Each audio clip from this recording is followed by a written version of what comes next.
Kill. Kill.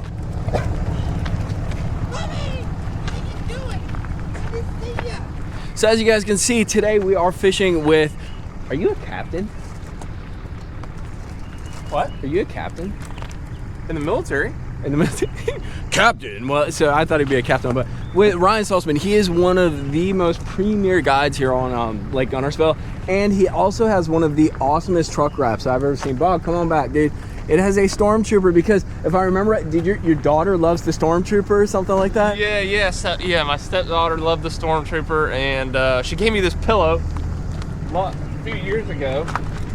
It still rides right there. Oh, I see it. So we can comfortably say that you're a part of the Empire. Yeah, I'm the dark side. He's the dark side. But he is the light side of fishing. We're gonna go out here, we're on Lake Guntersville. It's kind of a spring peak summer transition. We're gonna see what we can do, and we're gonna see what we can learn from Ryan, because he has been on this lake and killing it for years. So, you ready to do this thing, dude? Actually, we can't even dap, dude. You wanna COVID dap? I'm gonna throw the frog at your All right, fist. let's do it. Oh. Here we go, boys.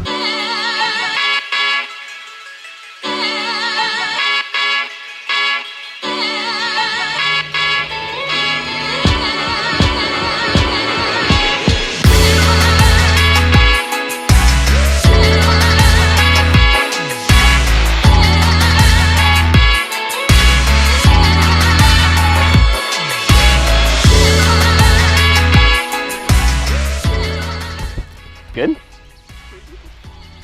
Oh yeah. Oh, Ryan's got one, dude. Oh, will he get him through? Dude, and like you said, he barely ate it, dude. Just like he kissed it. Oh, Ryan Saltzman, Bass Guide, you too can do this and join the party. So I should have expected this to happen, but Ryan got first blood. Ball, chill out. Yeah, so what'd you do? What happened? Man, I bombed it open water, like there's a little bitty ditch. Okay. The primrose here is like really thick, so I'm just gonna come down the center of it. Walk it stupid slow. So when they're on bed, they really hate a frog this time of year. But everyone's tendency is to overwork their frog. I mean, I'm crawling it. I mean, a minute to 2 minutes a cast. Like chomp, like dude, like. But when they kind of just roll on it, and you'll see them move it, and when they move it, you just let it sit still. And then the next twitch, they just go. It's almost kind of like sight fishing, dude, where you like dead stick it, dude, and they get more and more angry. All right, let's get her back in the water real quick. Oh, Bog, yes, you love it. You love it. See you later. All right, Ryan. So we caught our, well, Ryan caught our first fish, and we saw a few blow up. What I want to do is I really want to make this video about kind of learning different aspects of Guntersville, because that's what's important to me, and I think you guys watching, like, that's what you want to learn, different techniques, different ways to see the lake. So we're in a weird, there's like everything going on right now. There are fish that are post-spawn, there are fish that are moving towards summer, like transition, summer peak, there are fish that are in the shad spawn, there are fish that are spawning, there's even some like staging fish, even pre-spawn fish maybe running around. But right now we're focused on kind of like this super shallow pocket fishing, and we were just talking about like where you're looking for beds, where you're looking for those cruising males. Can you give me wow, that was a cool cast. I like that. I got to learn how to do that. So give me a little idea of what you're looking at as we look at this kind of bank, and how you're targeting kind of those staging and spawning fish. Right, so this big tree, it actually gets a little deeper up under there, and I mean, that's like a textbook spot for a big female to come hang out and eat some brim as they make their beds out in front of here. So you can really, like, in your mind's eye, like, so sometimes the water's dirty, like right now, we can't see, but we should know about what's happening. So the brim are starting to spawn, if the bass are spawning, and you'll see some chasing some small minnows. So you actually have a lot of different patterns going on in a pocket at the same time. But you really got to kind of focus in on one thing at a time and not try to do too much at once. So what we're looking at right here is a little point coming in where the deep water meets the shallow, and they're going to spawn on these points, these flats, and that doesn't always have to be a stereotypical spawning flat to catch fish, especially on Guntersville, because there's a lot of flats that just come off the bank. And anywhere you find primrose and a mix of structure like these trees and overhangs, you're going to find fish. And big females, they like to hang out in that shade and just recover after spawning. And I like the long paws of frog. And another bait that I like to use, I actually got 2 of them tied on right now, is a spicy beaver. I have a light version, which is a 1/4 ounce Titan tungsten. This one is Magic Crawl Swirl. Always remember to separate your tails. And my other one's a 5/8. So when I pick up the 5/8 when it's a little bit thicker, but if I can get away with a lighter one, I will. and I can even swim it like a swim jig if I want to. I catch and reel in it, dragging it. It's just a really versatile bait, and I like simplicity, so I don't have to have a ton of stuff, you know, rigged up. But if they're on a really good like swimming bite, then I'll put on a swim jig. So it allows me to check a lot of boxes at the same time with that bait. So that's kind of my 1-2 shallow fishing punch during the weird, funky 3-phase time of year when you got pre, post, and spawners action of it. 7-2 medium. Look at that, baby. Good one. Oh, dude, I thought I had you. No, dude. Come on. You come on. Spotted bass. Shut up. The spot, yeah, 100%. Dude, I literally thought I had your lure. I said, there you go. Oh my God. Oh, why you gotta steal my fish, bro? Why you gotta steal my fish? It's just as big as mine too. Scamming. So Ryan made a little change, dude, and he threw on a little bit of chartreuse because I got bit twice actually, and of course you catch a little fatter one too. But same deal there. It's kind of buzzing the grass. You're just reeling too, right? Reeling, ripping. I actually ripped it out of the grass and he smoked it. Fatty. I reckon. Got him? Yeah, it ended up big, but she sucked it right off the bottom. Good one, boy. Decent one. How about Nice little 3-pounder on the old square there. I'm nervous. Look at there, baby. Nice. Look out, Bo. I got it. Thanks, sir. Bounce it off the bottom, guys. This is my lucky squarebill. I was just telling Ryan about it, and it's kind of like a grass squarebill. It's got a little rounded bill, and you guys saw it in Wisconsin, but you know, just a little chunky one. So something really cool just happened. So we've been catching a couple on the chatterbait. Ryan caught a pretty decent one, like two and change. I caught it. Well, I lost one. Caught a little kind of, you know, little male, but he was peeing like he's moving up to spawn. But we're fishing this point, and one thing when you're catching them on a chatterbait, which is exactly what we were doing, we're catching them. I think Ryan's got a what? Chartreuse and white 1/2 ounce jackhammer. So it looks kind of like that. Mine isn't a jackhammer, it's a little custom made one, but just, you know, general 1/2 ounce chatterbait. One thing I've found, especially when you're fishing around kind of sparse grass, is you can pull out a square bill. Not any square bill, but this is a Lucky Craft BDS. It has a little more rounded bill, and you can fish it just like a chatterbait. Because when you think about a chatterbait, it's going do-do-do-do-do-do-do. So what's a square bill doing? But it's diving a little, and we're in a little bit deeper water. There's some hard bottom mixed in, so we just caught a halfway decent one, kind of mixing up our baits, adjusting to the fish because we know the fish are here, so kind of mixing up our presentations but doing the same thing at the same time. Oh, Ryan. Oh, Ryan. It's a big one. It is a big one. Oh my God. Ryan, what you got going on? Bring her on over, dude. Bring her on over. Knock slack in her, son. Look at that. Hold that thing up real quick, dude. Guntersville stud. Oh, dude. Got that little dipper choked in there. She ate it a little bit, huh? A little bit. The changing color worked, Mikey. Wow. That's what did it. A little dipper, chartreuse and white jackhammer, white trash, 1/2 ounce. I mean, it's always about the white trash, Dude, isn't that it? thing. Bossy, look at Bog. You got my sandal. You got my sandal. Ryan just caught a big one. Dude, so what happened? What were you doing there? So, something's really cool. I was telling Mikey, because he got hung up. I was like, well, up here, look, there's a ditch in this eelgrass. And I said, look at all those fish on the side. So I kept it, and when I swung it, I saw all the dots, and I just threw my chatterbait over there, let it sink down. It's like 4 or 5 feet. I'm just whining and whining, hit a little bit of grass, popped it up, started whining, and my line just goes limp.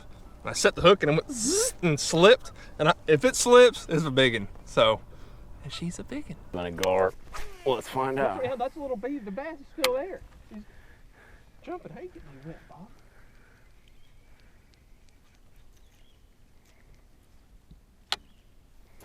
That fish is tiny though. Got him. Got him? Yeah. Got one bullet? Yeah, fish on. No, the Lucky Craft.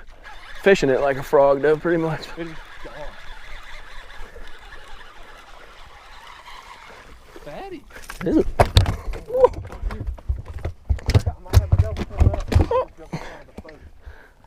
Just nice little on the gunfish, guys. It's been kind of like a bait that's been a little bit frequent in the videos lately. Getting after it now. You try to trigger them. You son of a gun. We were just talking about changing retrieves, and that's exactly, well, this is why Ryan's the guide.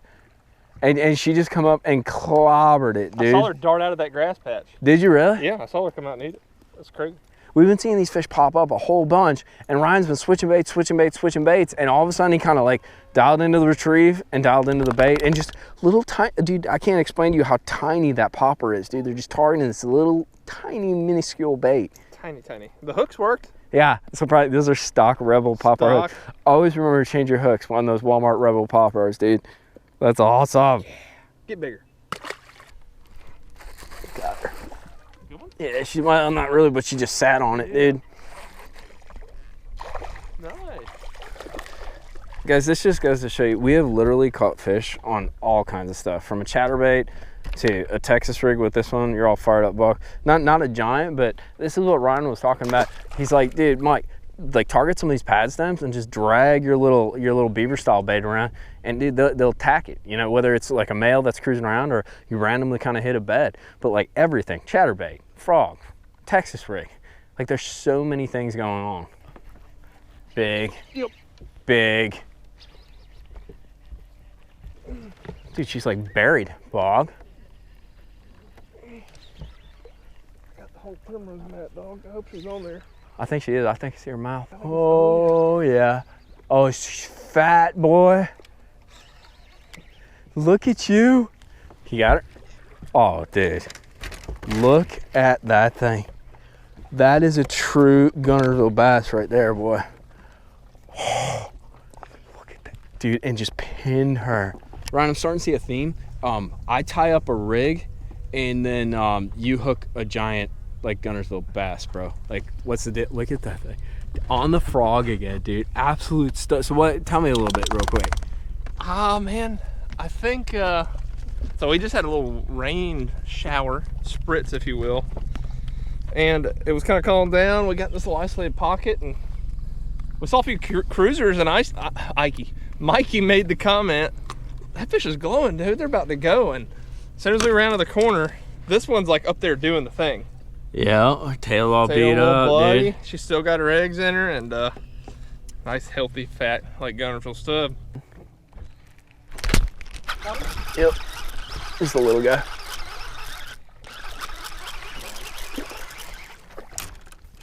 Guys, we're back on that frog deal, and Ryan just missed a freaking giant. Well, she got it, dude. Yep, she got it, boy. Just a little guy though, but dude, well, there's little guys, they're males, and then the rest of them are gonna come up and they're gonna spawn, so it can be little, and then big. Ryan, we gotta do this real quick, dude. Let's get these fish released really fast, and we'll do this wrap up. Look at that stuff, dude.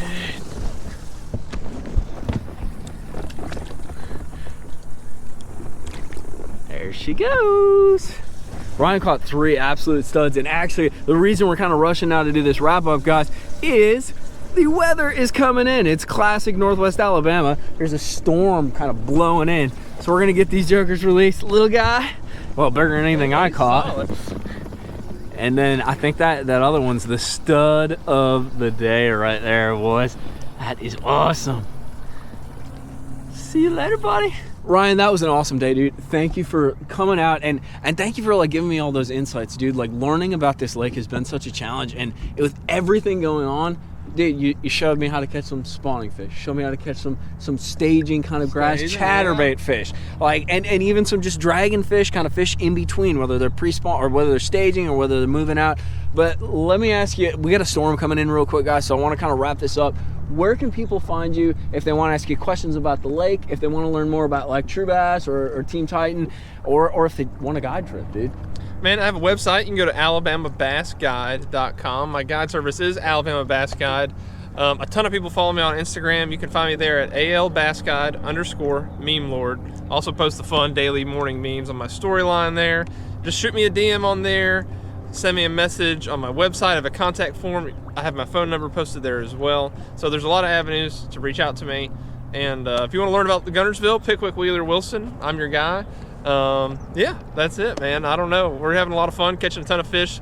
Big ones every day. The big ones are pulling up, wanting to play a little bit. Had another really big one we missed right here at the end. So we're going to come back another day and try to catch her.